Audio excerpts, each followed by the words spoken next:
நிகழ்வுக்கு பெருமானார் முஹம்மது முஸ்தபா ஸல்லல்லாஹு அலைஹி வஸல்லம் அவர்களுடைய ஷஃபாஅத்தை பெற்றவர்களாக அவர்களோடு இருக்கக்கூடிய பாக்கியத்தை அல்லாஹ் நமக்கும் நம்முடைய இன்னொருவர்களுக்கும் சந்ததிகளுக்கும் தந்துள்ளவர்களாக இணையத்திற்கும் பெருமதிப்பிற்குரிய அல்லாஹ் நல்லடியார்களே, இன்று ரபீஉல் அவ்வல் பிறை 22 என்பதை நான் நினைவு கொண்டிருக்கிறேன்.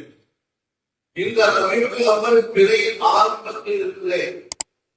நபிகள் பெருமானார் ஸல்லல்லாஹு அலைஹி வஸல்லம் அவர்களுடைய வாழ்க்கையில் அவர்கள் பிறந்ததற்கு முன்னால் நிகழ்ந்தது, பிறந்ததற்கு பிறகு நிகழ்ந்த சம்பவங்களை நாம வரிசையில் பாதிக்கிட்டு வரணும்.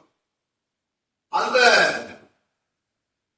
வரிசையில ஒவ்வொரு நாளும் சுபஹ் தொழுகைக்கு பிறகு நாம் பெருமானார் ஸல்லல்லாஹு அலைஹி வஸல்லம் அவர்களுடைய வாழ்க்கையில் நடந்த நிகழ்வுகளை தெரிந்து கொண்டிருக்கின்றோம். அன்பான நிருபர்களே, அந்த அடிப்படையில் இன்று பெருமானார் ஸல்லல்லாஹு அலைஹி வஸல்லம் அவர்களுடைய திருப்பிராயத்தில் நடந்த நிகழ்வுகள் இவைகளை இன்ஷா அல்லாஹ் தெரிந்து கொள்ள இருக்கின்றோம். அன்பானவர்களே, இவைகளை வரிசையாக தங்களுக்கு சொல்லி வருவதனுடைய முக்கிய காரணம் என்னவென்றால், நாமெல்லாம் உம்மத்தே முஹம்மதியாவாக முஹம்மது நபி ஸல்லல்லாஹு அலைஹி வஸல்லம் அவர்களுடைய உம்மத்தாக இருக்கக்கூடிய நாம் குறைந்தபட்சம் அவர்களுடைய வாழ்க்கை வரலாறுகள் முழுவதும் தெரிந்து கொண்டாவிட்டாலும் ஓரளவாவது பெருமானார் ஸல்லல்லாஹு அலைஹி வஸல்லம் அவருடைய வாழ்க்கை, அவர்களுடைய குடும்பம், அவர்களுடைய நபித்துவம் போன்ற எல்லா செய்திகளையும் கொஞ்சம் கொஞ்சமாவது தெரிந்திருக்க வேண்டும். அவர் இல்லை சொன்னால் நாமெல்லாம் முஸ்லிமாக இருப்பதற்கு ஒரு ஒருபக்கற்றவர்களாக ஆகிவிடுவோம் என்பதனாலேயே அவர்கள் சம்பந்தமான செய்திகளை நாம் தெரிந்து வருகிறோம்.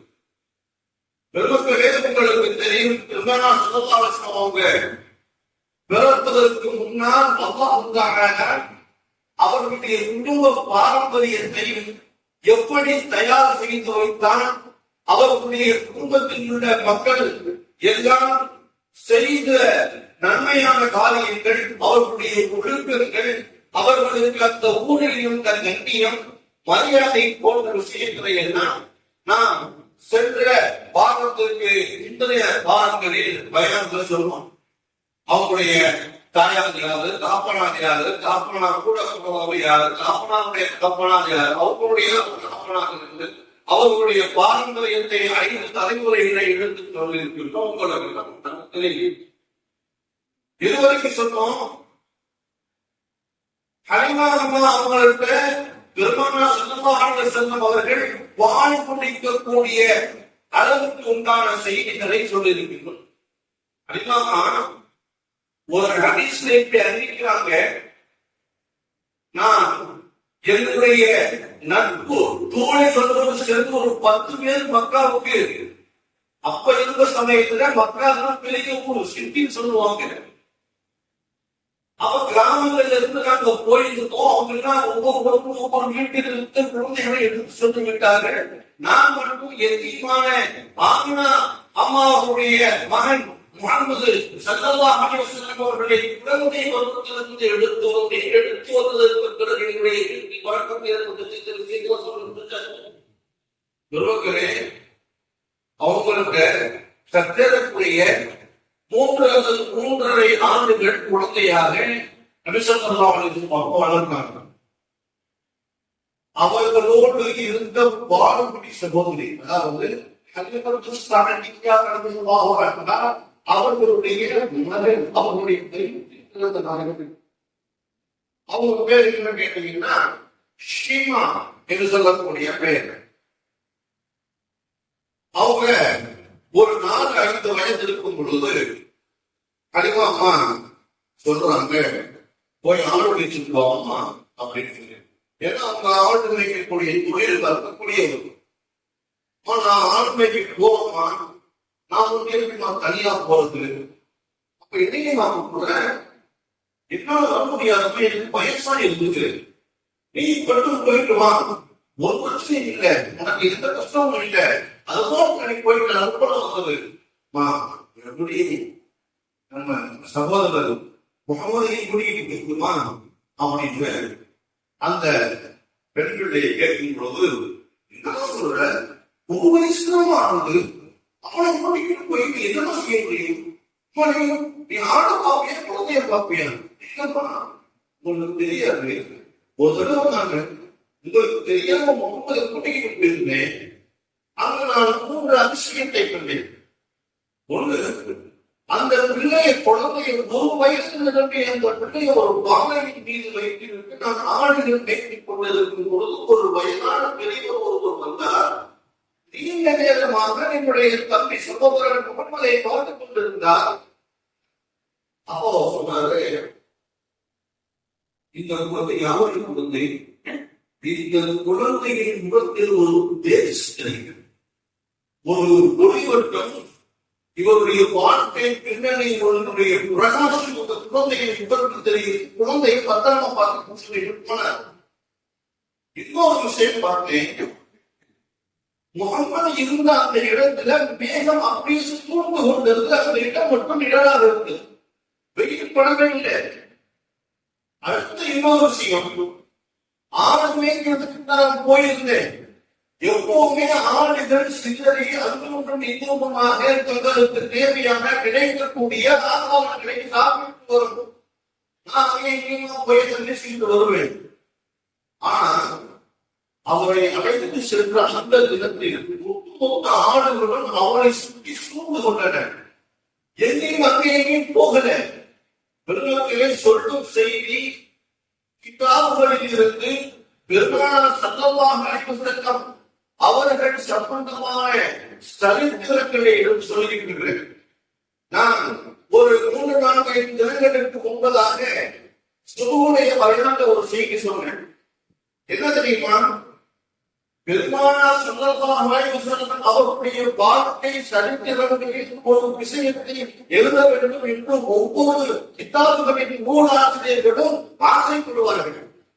அந்த மாதிரி ஒரு நூலாசிரியர் முஹம்மது முஸ்தபா அவருடைய வாழ்க்கை வரலாறு ஏதாவது ஒரு ஜோதியம் குழந்தை பருவத்தை பற்றி எழுதுவோமா என்ற ஆராயும் பொழுது குழந்தை பருவத்தை பற்றி வருவதை கிட்டத்தட்ட 100க்கும் மேற்பட்ட ஆசிரியர்கள் எழுதியிருக்கிறார்கள். சரி, அவர் பிறப்பை பற்றி எழுதுவோமா, அது 100 பேர்கள் எடுத்துட்டாங்க.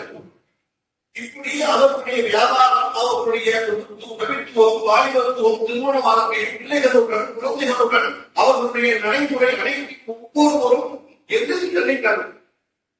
என்னதான் நம்ம எழுதுறது அப்படின்னு யோசிக்கிறாரு. சரி, இவ்வளவு பேர் எழுதினாங்க புஸ்தகம், இவ்வளவு பேர் எழுதிய அந்த புஸ்தகங்களை ஒன்று சேர்த்து எந்தெந்த புஸ்தகம் பெயரை எழுதப்பட்டிருக்கின்றது என்பதை மொத்த வடிவமாக, அதாவது இந்த கேட்லாக் சொல்லுவாங்கல்ல, ஒரு புஸ்தகத்தினுடைய ஆரம்பத்துல கேட்லாக் வரும். இந்த புஸ்தகத்துல என்னென்ன தலைப்புகள் கட்டுரைகளுக்கு உள்ளது என்பது போன்ற கேட்லாக் இருக்கும். அது போன்று நபி ஸல்லல்லாஹு அலைஹி வஸல்லம் வாழ்க்கையை வரலாறு சம்பந்தமாக எத்தனை புஸ்தகம் உள்ளது, யாரால் எழுதிக்கிறாங்க அப்படிங்கிறதையும் நம்ம தொகுத்து மக்கள்கிட்ட கொடுப்போம் அப்படின்னு எழுதலாம் சொல்லிட்டு ஒரு அறிவிப்பு செய்தாரு. அந்த அறிவிப்பு உலக நாடுகள் முழுவதும் பரவப்படுகிறது. எப்படின்னு சொன்னா, யாரெல்லாம் முஹம்மது நபி ஸல்லல்லாஹு அலைஹி வஸல்லம் அவர்கள் சொந்தமாக கிதாபுகளை எழுதியிருக்கின்றீர்கள், எத்தனை கிதாபுகள் எழுதியிருக்கின்றீர்கள், எத்தனை பாடங்கள் எழுதியிருக்கின்றீர்கள், எத்தனை பத்திரங்கள் எழுதியிருக்கின்றீர்கள் எனக்கு வாசப்பட்டார்கள், நான் மொத்தமாக அதை வடிவமைக்க ஆசைப்படுகின்றேன் என்பதால் உலக நாடுகள் முழுவதும் இருந்து அவர்கள் கிதாபுகளை பெயர்களும் பத்திரங்களும் அவருடைய வாதத்தையும் கொண்டு தூண்டு கொண்டிருக்கின்றனர். அவர் பார்த்தார்கள் 5 லட்சம் கிதாபுகள் கண்மணி ரசூலுல்லாஹி ஸல்லல்லாஹு அலைஹி வஸல்லம் அவர்களுடைய வாழ்க்கை வரலாறை பற்றி எழுதப்பட்டிருக்கிறது. எந்த உங்களை நபி ஸல்லல்லாஹு அலைஹி வஸல்லம் அவர்களை பொறுத்தவரை யார் என்னை அவர் என்னைத்தான் இருந்தார். கனவுல பார்ப்பதெல்லாம் மிகப்பெரிய பாக்கியம். அதுக்கு ஒரு தனி வழியே இருக்குது. அது சொல்லக்கூடிய ஒரு காலம் வந்து அமைப்பு கொடுப்பாங்க சொல்லுவோம். அது எல்லாருக்கும் கிடைக்க வாய்ப்பு இல்லை. அப்படி ஒருத்தர் கனவு கண்டாருன்னா சைத்தான் கனவு ஆக முடியாது. ரசூலுல்லாஹ்வுடைய ஏற்படுத்தல ரசூலுல்லாஹ்வுடைய உருவாக முடியாது. ஏதோ ஒரு விதை இருந்தாரா அவர் இதைத்தான் கண்டார், அது பொய்யில்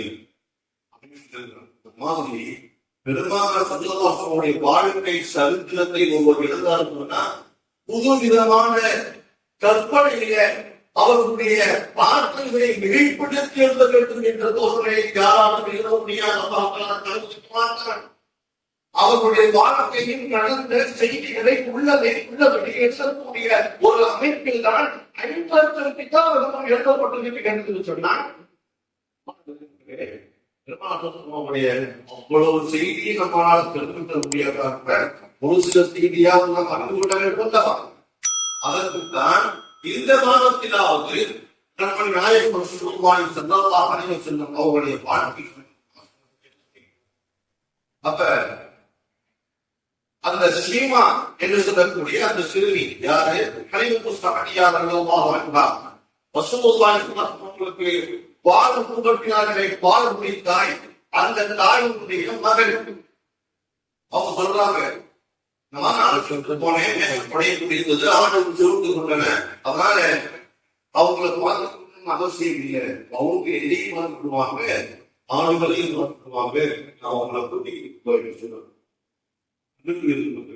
அப்ப ஆரம்பிக்கிற அந்த ஆளுமையினுடைய பணியை கண்மணி ரசூலுல்லாஹி ஸல்லல்லாஹு அலைஹி வஸல்லம் 10 வருஷம் ஆளுமை. 10 வருஷம் நபிமார்களுடைய சுன்னத்தை ஆளுமைக்கிறது. எல்லா நபிமார்களும் ஆளுமைகளாக வரலாறு நமக்கு சொல்லித் தெரியப்படுகிறது. எல்லா நபிமார்களும் மூசா அலைஹிஸ்ஸலாம் 10 வருஷம் அதற்கு மேலாக ஆளுகிட்டாங்களாம். யாருங்க? அவங்களுடைய மாமனார். அன்பின் மக்களே, 10 காலங்கள் ஆளுமை இந்த நபிகள் நாயகம் ஸல்லல்லாஹு அலைஹி வஸல்லம் அவர்கள் 10வது ஆண்டு அவங்களுடைய சிறிய தகப்பனார் சுபைர் ரலியல்லாஹு அன்ஹு அவர்களோடு சேர்ந்து யமன் தேசத்திற்கு வியாபாரத்துக்கு போறாங்க. வியாபாரத்துக்கு போகும்போது தன்னுடைய சகோதரரின் மகன் முஹம்மது அவர்களையும் அழைத்து கொண்டு செல்கிறார். அப்படி போகும்போது நடந்த நிகழ்வுகளில் தனியொரு பாடமாக எழுதுறாங்க. ஒரு தடவை எங்களுக்கு போறாங்க வியாபார குழுவைக்கு உண்டு. அந்த குழுவுல ஒரு ஒட்டகத்தில் சுபைர் அவர்களுடன் முஹம்மது அவர்கள் 10 வயது சிறுவராக போற வழியில ஒரு ஒட்டகம் மதம் பிடித்து போய் அந்த வழியிலே யாரையுமே அனுமதிக்க மாட்டாங்க. போவது அனுமதிக்கிறார். மிரண்டு போய் அங்கு நீக்கமாக அமைய மாட்டேன். ஒட்டகம் தானே அதற்கு மதம் பிடித்து விட்டால் பக்கத்தை யாரும் போக முடியாது. ஒட்டகம் உயரமாக இருப்பதுனால ஒட்டகம் கிட்ட யார் போனாலும் மண்டையெல்லாம் பிடிக்கவும், வாயை தொகுச்சுன்னா பெருசா தரவும், மண்டையை கவுச்சுன்னா காட்டிருமா தனியாக. அந்த அளவுக்கு சக்தி படைத்தது ஒட்டகம். இப்படி அப்படிமா அங்கேயும் இங்கேயுமா மிரண்டுகிட்டே இருக்கு. இந்த வியாபாரம் ஒட்டம் போக முடியல. இந்த வியாபாரத்தை கூட்டத்தை பார்த்து அந்த ஒட்டகம் எட்டி பார்க்கணும். எட்டி பார்த்தவுடன் அந்த வரிசையில் இருந்த ஜுபைர் தன்னுடைய ஒட்டகத்தில் இருந்த முஹம்மது நபி ஸல்லல்லாஹு அலைஹி வஸல்லம் 10 வயசு சிறுவர் என்ன இவங்க ஒரு அதிசய பிள்ளை என்பதை அந்த மக்கள் முழுவதும் அறிந்திருந்தார்கள். சொந்தக்காரர்கள் உட்பட ஊர்காரர்கள் அனைவரும் ஒருவேளை இவ்வளவு காலத்தான் இந்த ஒட்டகத்தை இருக்கின்றவங்க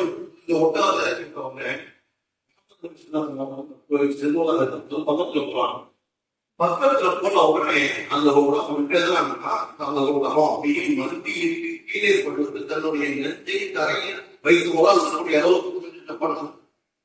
அப்ப ரசூலுல்லாஹ் பக்கத்துல போய் அதன் மீது ஏறுகிறார்கள்.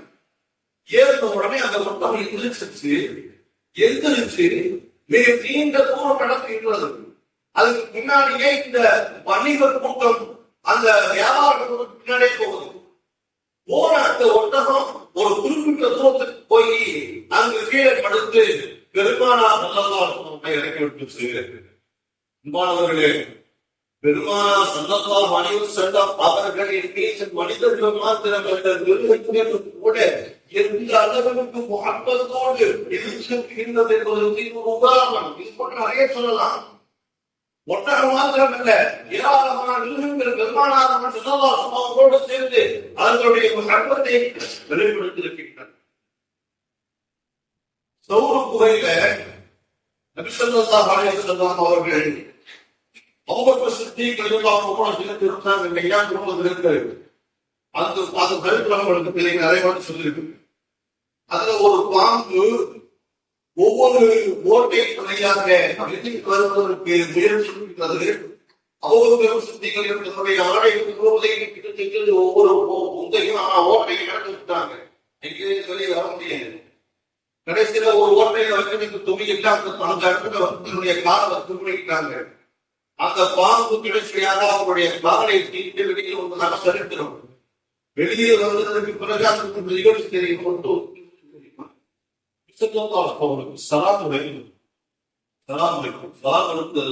சொல்லுகிற 2000 ஆண்டு காலமாக உங்களுடைய வறுமை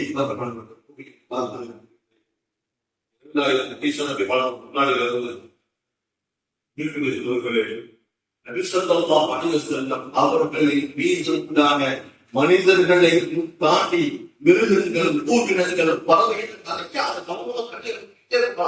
அவ்வளவு செய்திகள். இப்ப சதவாசமாக இறக்கி விட்டுருச்சு. அவங்க என்ன செய்யறாங்க, போயிட்டு யாராவது பார்ப்பாங்க. 10 வயது முதல் 13 வயது வரை சுவைகள் என்பவர்களோடு யாரார் பணி குழுவில் இருந்தார்கள். 13ஆவது வயதிலே அவர்களுடைய பெரிய தகப்பனார் அபூ தாலிப் அவர்களோடு சேர்ந்து பிரயாணம் மேற்கொண்டிருந்தார்கள். அது என்ன பிரயாணம்? அது வியாபாரம். சுவைகளுடன் சென்ற போது அவர்கள் யமன் தேசத்திற்கு சென்றார்கள். அபூ தாலிபுடன் செல்லும் பொழுது சிரியாவிற்கு சென்றார்கள். அதை குர்ஆனில் அல்லாஹ் சொல்லுகிறார், அவர்கள் 2 பிரிவுகளாக செய்வாங்க. பிரயாணத்தில் வியாபாரத்துக்கு போவாங்க. ஒரு கூட்டம் குளிர்காலமாக இருந்தால் எங்க போவாங்க? சிரியாவுக்கும். இது ஏதோ ஒரு நாடு. அதே மாதிரி வெயில் காலமாக இருந்தால் ஒரு நாட்டுக்கு போவாங்கன்னு சொல்லிட்டு அபூ தாலிப் அவர்களோட போகும்பொழுது ஒரு சம்பவம். என்ன சம்பவம் கேட்டீங்கன்னா, அபூ தாலிப் செய்கிறாரு, ஒரு வியாபார குழுவோடு போறாரு. 13 வயது சிறுவராக இருக்கிறாங்க. ஒரு இடத்துல தங்குவாங்க. தங்கி அந்த இடத்துல கலைப்பாங்க, உணவுகளை சமைத்து உண்டு விட்டு அதுக்கப்புறம் செய்வாங்க. வீட்டுக்கு பிரயாணத்தை தொடங்குவாங்க. இது எப்பவுமே வியாபாரத்துக்கு போகப்படும். வருஷம் தங்குவது பழமை. அப்படி செய்யக்கூடிய ஒரு காலகட்டத்தில் அந்த வழியாக வந்த புகையிலா சொல்லக்கூடிய ஒரு பாதையார் இந்த சம்பவத்தை ஒரு வாரத்துக்கு முன்னாடி மதரசால மாணவர்கள்ட்ட சொல்லியிருக்கிறது. சொல்லும் பொழுது பாதிரியார் யாரும் தெரியுமான்னு பாதிரியாரம் என்ன தெரியாது. அந்த சர்ச்சைகள்லாம் பாதம் இருப்பாங்க. பாதம் தெரியும், பாதிரியாரும் தெரியாது அப்படின்னு பண்ண. இது போன்று சிறுவர்கள் விஷயங்களை சம்பவங்களை சொல்லணுங்கிறதுக்காக சொல்றேன்.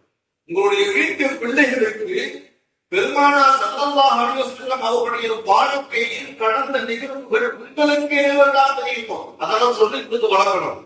அதெல்லாம் அப்பதான் பிள்ளைகளுக்கும் நம்முடைய மிகநாயகம் ஏற்படும்.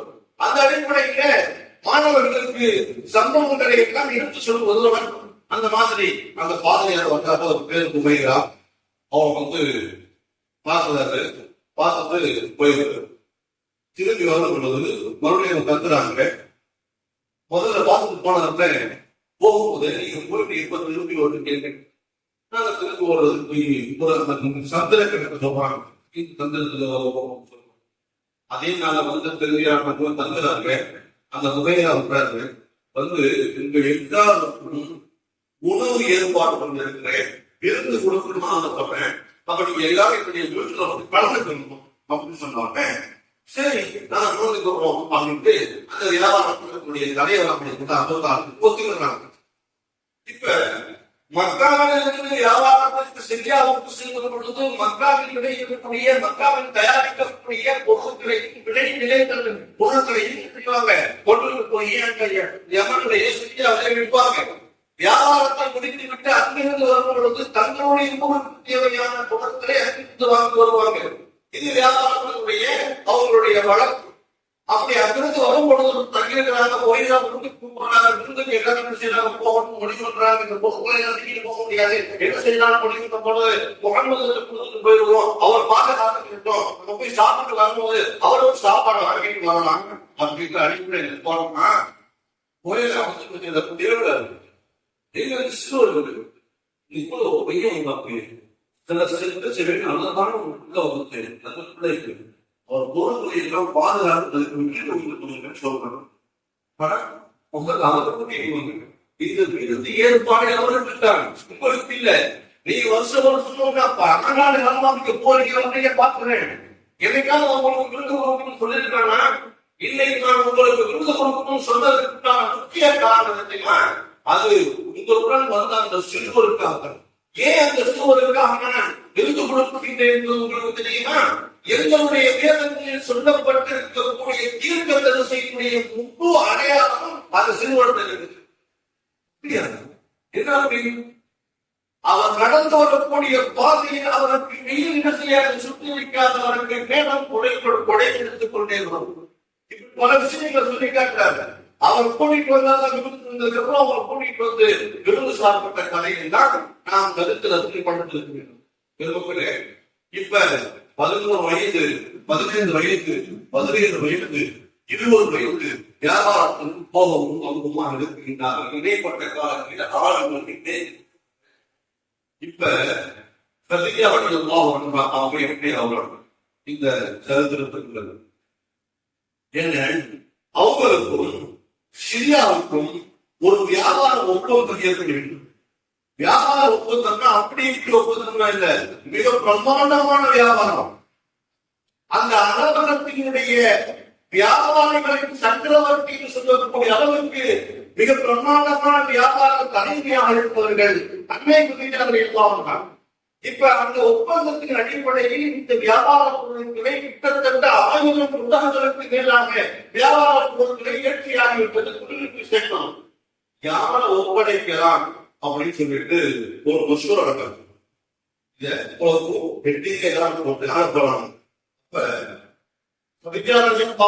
அவர்களுடைய சகோதரி ஒரு தகவலை சொல்றாங்க. முகமது ஒருத்தர் இருக்கிறார், இதன் வயதுடைய வாலிபர் அப்துல்லாவுடைய மகன்.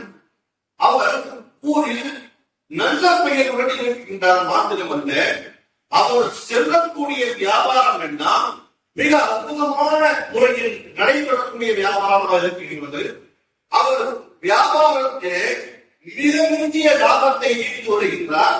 அவரிடத்தில் பொய் இல்லை, புழப்பில்லை, யாரையும் ஏமாற்றக்கூடிய மனிதர் அல்ல. அவருக்கு இன்று சில தகுதிகளும் சில தன்மானங்களையும் இந்த நாட்டு மக்கள் அவருக்கு கொடுக்கின்றார்கள். என்னோட போன்ற விஷயங்களை எல்லாம் சொல்லுவாங்க. பேசுறாங்க அப்படி என்ன வருவாங்க. அப்ப அழைச்சிட்டு வந்தாச்சு. அவங்கள்ட்ட பேச்சுவார்த்தை நடத்துறாங்க. நீங்க என்னுடைய வியாபார பொருட்களுக்கு பொறுப்பேற்று அதெல்லாம் கொண்டு போய் வித்துட்டு வந்து தர முடியுமா? அந்த சந்தையை நான் குத்தகைக்கு ஏலம் இழந்திருக்கிறேன் அப்படின்னு சொன்ன உடனே நானே இதை முடிவெடுக்க முடியாது. என்னுடைய கணவனாக சொன்ன அபுதாலி அவங்களுடைய பராமரிப்பு தான் வர்றாங்க. அவங்கள்ட்ட போய் பேசிட்டு நான் வந்து சொல்றேன்.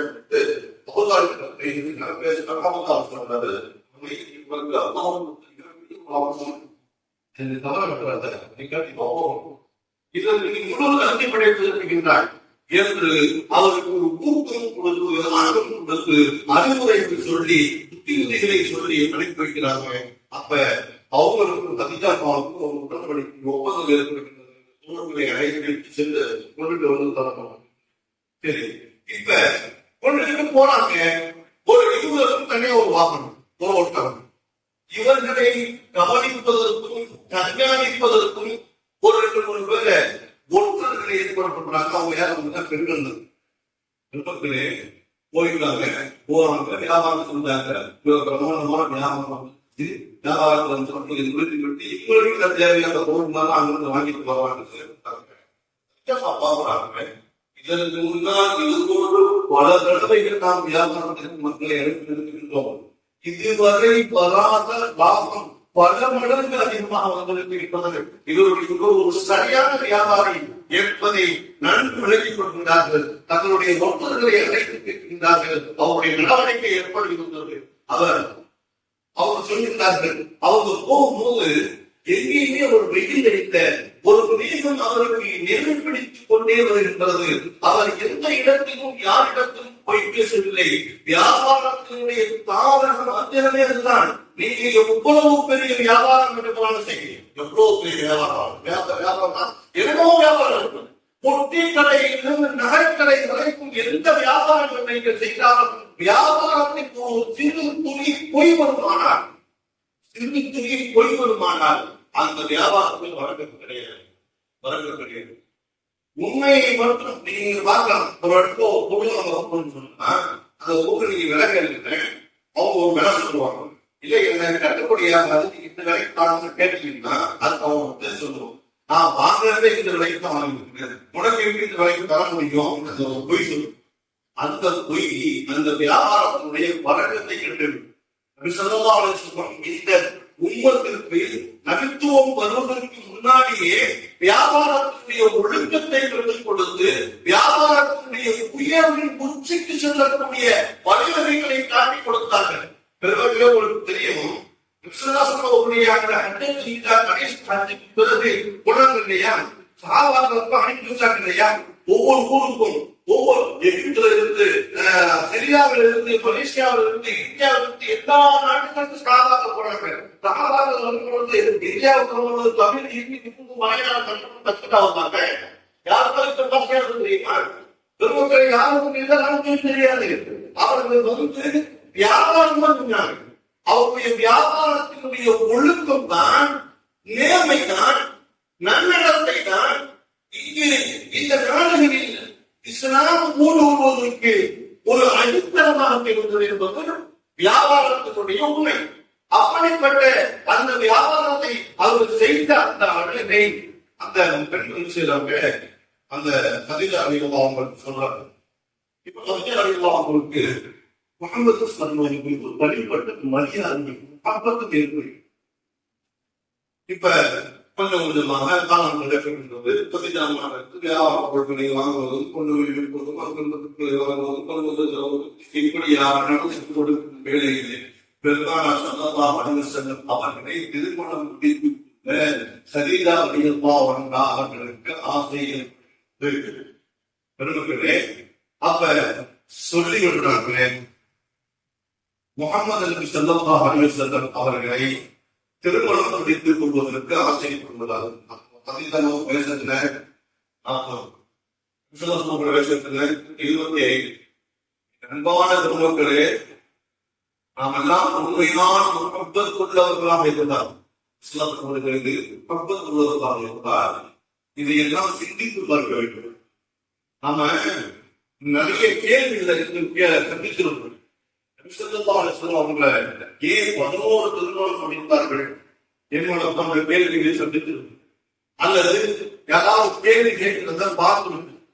அதுக்குண்டான பதில் வரக்கூடிய வாய்ப்புகள் சொல்லக்கூடிய வாய்ப்புகளை இப்ப 25 வயசு இல்லையா, 25 வயசுல இருந்து 40 வயசுக்கு எத்தனை வருஷம் டிஃபரெண்ட்?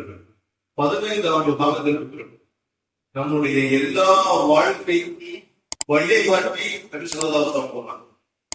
தாங்கள் திருக்குறள் படித்த பெண்களிலேயே 6 வயதுடைய ஆயிஷாமா மேக்சிமம் அதிகபட்சமான தன்னுடைய வயதின் கீழ் மேற்கொண்டவங்களை தான் திருமணம் வச்சிருக்கிறாங்க இல்லையா? அதுவும் அதிகமாக விதவைகளை தான் திருமணம் கொடுத்திருக்கிறாங்க.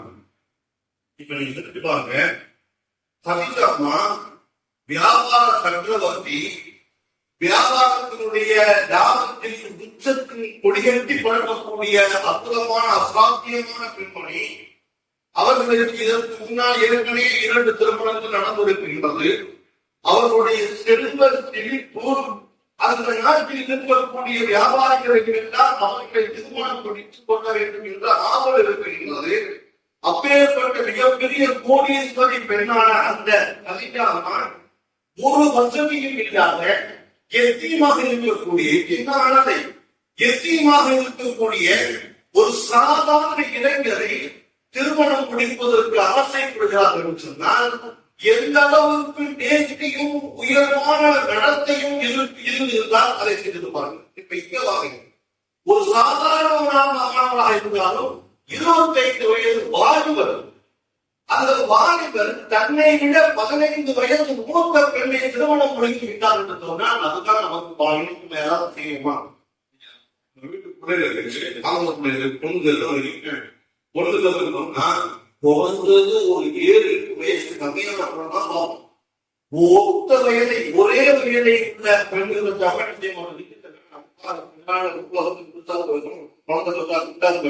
அது வந்து பெரிய கிழமையா கொடுப்பான் அப்படின்னு